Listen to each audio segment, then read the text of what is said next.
Hey everybody, Sarah with 3 Raptor Consulting here, doing part 3 in our series on developing your professional self.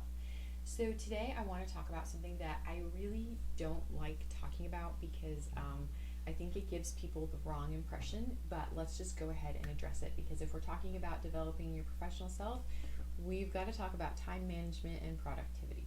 Now, I'm a huge person that we need to find realistic ways to measure our productivity. Because let's be honest, you could have a series of phone calls or emails come through that completely eat up your day because you have to resolve those issues or talk to those people immediately, but it wasn't what was planned, so it's not written down anywhere. So at the end of the day, you're going to feel like you didn't really accomplish anything, right? And then a lot of times we start to question our time management. We start to question how could we get more work done because tasks are taking longer than we thought they should. And I'll tell you, one of the hardest things for me to adapt to within this pandemic and the new working style is how much longer it takes to get everything done and information. Things have definitely sped up, or I've adjusted, but in the beginning there, it was a real struggle for me.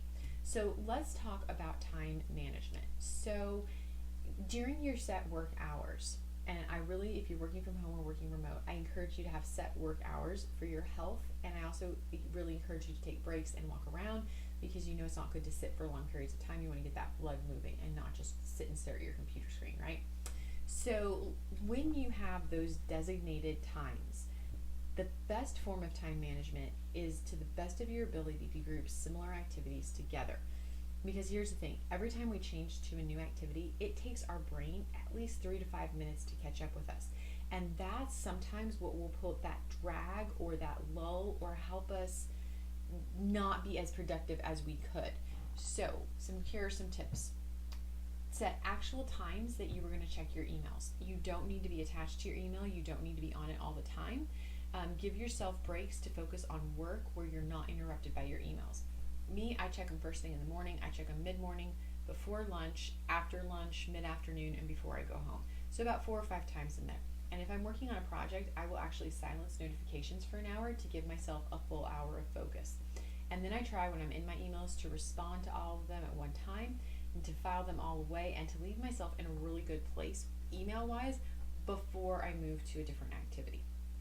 Next, if you have any kind of work or activities or projects that you can do that are very similar, like for me, I do a lot of writing. So this past weekend, I had a column to write, I had a blog to write, I had a new resource to write for 3 Raptor, and I had a newsletter to write for 3 Raptor. Well, when I get into my writing zone, it doesn't matter if I switch between different styles of writing. What matters is that I'm writing. So I will specifically book time on the weekends where I put all 4 of my writing activities together and do them back to back to back to back. And I found that really helps with my productivity, because I'm not having to get back into my writer's mindset. I'm able to just pump that work out and it goes really well, and I actually produce a higher quality of work. I also try, and this is a try, to schedule the majority of my meetings for 1 day a week, because I would rather have 1 day where I run, check emails between meetings, update my to-do list, update my schedule between meetings, than I would have meetings every day. The other thing that I've done on weeks when I can't do that is I try to get all my meetings either in the morning or the afternoon of the week, so that I have designated time slots to get work done. Because when we can do that, we alleviate stress, which automatically increases our productivity. Another thing with time management is understanding that we need breaks. And for me, getting our puppy, who just turned a year old, was one of the best things that could have happened, because she forces me to take play breaks about every 2 hours. And I can tell you, my brain has really benefited from the bouts of fetch, the walks, and the tug of rope. You would be shocked when I am playing with Selena and wrestling with her on the ground, how many times all of a sudden the solution will come and I'm like, oh, that's this. And I go back to my desk and it's just boom, boom, boom, and I feel energized and revived. Another secret to time management and productivity is making sure that you eat at regular intervals, you eat enough, and that you keep your water and caffeine levels at a good level.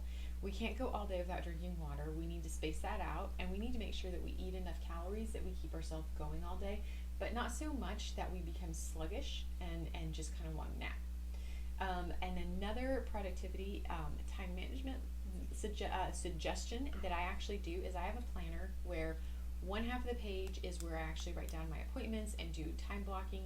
And I remember I only use one calendar, so this has my mom responsibilities, my household responsibilities, my work responsibilities, my freelance writing responsibilities. Everything goes onto one calendar. That makes it easier for me so I can see the entire picture of my day and my week and my month versus trying to see 4 or 5 different calendars. The other side is my to-do list, and I have my priorities that I'm focused on for that day, and then I have my to-do list underneath. And I will tell you, when I make phone calls, I write them down. One, it's a record. I can go back, I can double check, or I can let people know when I left a message. I do the same with emails. And two, I also add all the interruptions and things that I've had to my list, not as an, oh, I had so many interruptions, or oh, I'm so great, but so that I can actually see at the end of the day what I got done.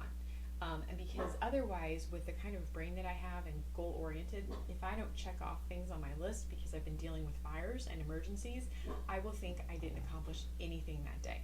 So by doing this way, it gives me a visual reminder at the end of the day of, hey, look how much you did accomplish, you silly little girl, right?